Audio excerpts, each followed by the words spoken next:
Narinig nyo na ba ang tungkol sa Snake Island? Kung hindi pa, halina't atin tuklasin ang mga nakakamanghang mga bagay tungkol sa Snake Island.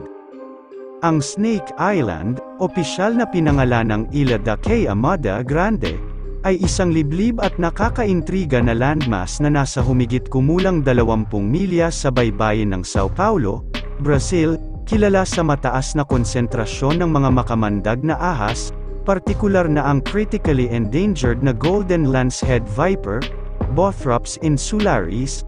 Ang Snake Island ay nababalot ng misteryo, mito, at interes sa siyensya. Ang isla ay sumasaklaw sa isang lugar na humigit kumulang 110 ektarya, na ginagawa itong medyo maliit na landmass.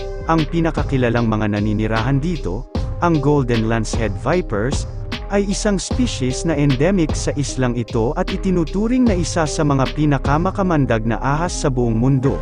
Ang lason ng mga ulupong na ito ay maaaring maging lubhang nakamamatay sa mga tao, at ang kanilang presensya ay may malaking epekto sa accessibility at paggalugad ng isla.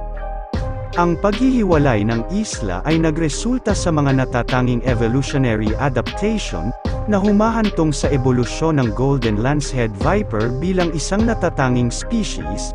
Ang mga siyentipiko ay naakit sa isla upang pag-aralan ang mga ulupong na ito at malutas ang kanilang mga misteryo sa ebolusyon. Ang pag-access sa Snake Island ay mahigpit na pinagbabawalan ng gobyerno ng Brazil. Ang panganib na dulot ng makamandag na ahas ay ginagawa itong isang lubhang mapanganib na kapaligiran para sa presensya ng tao. Ang Brazilian Navy at iba pang awtoridad ay maingat na kinokontrol kung sino ang papasok sa isla, na nagpapahintulot lamang sa ilang piling mananaliksik at tauhan na may mga espesyal na permit na tumuntong sa mga baybayin nito. Ang pinagmula ng palayaw ng isla, Snake Island, ay malinaw, na nagmumula sa mataas na bilang ng mga ahas na naninirahan sa lupain. Ang Golden Lancehead Vipers ay kilala sa kanilang kulay gintong kayumanggi, nakahawig ng hugis ng lancehead. Ang mga siyentipikong ekspedisyon sa Snake Island ay nagbigay liwanag sa biodiversity nito at sa mga adaptasyon ng Golden Lancehead Viper. Natuklasan ng mga mananaliksik na ang kamandag ng mga ahas ay naging mas makapangyarihan dahil sa kakapusan ng biktima sa isla. Pangunahing binubuo ang kanilang dieta ng mga migratory bird na bumibisita sa isla, na nagpapakita ng kakaibang predator-prey dynamic. Ang mga pagsisikap sa pag-iingat upang protektahan ang Golden Lancehead Viper at ang tirahan nito ay mahalaga dahil sa kanilang katayuan bilang isang critically endangered species. Dahil sa paghihiwalay ng isla, ang populasyon ng ulupong ay naging mahina sa mga potensyal na banta gaya ng pagkawala ng tirahan, pagbabago ng klima, at ilegal na kalakalan ng wildlife.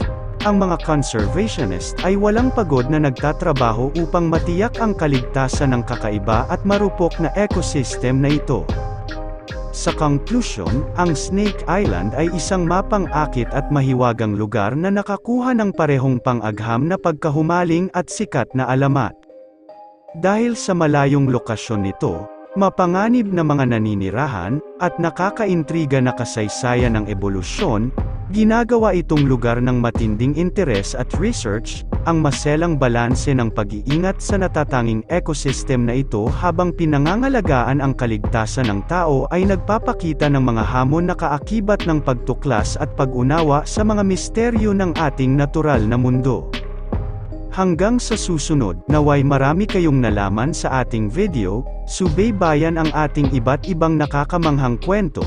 Kung nagustuhan nyo ang ating video, huwag kalimutang mag-subscribe sa ating channel. Maraming salamat sa panunood.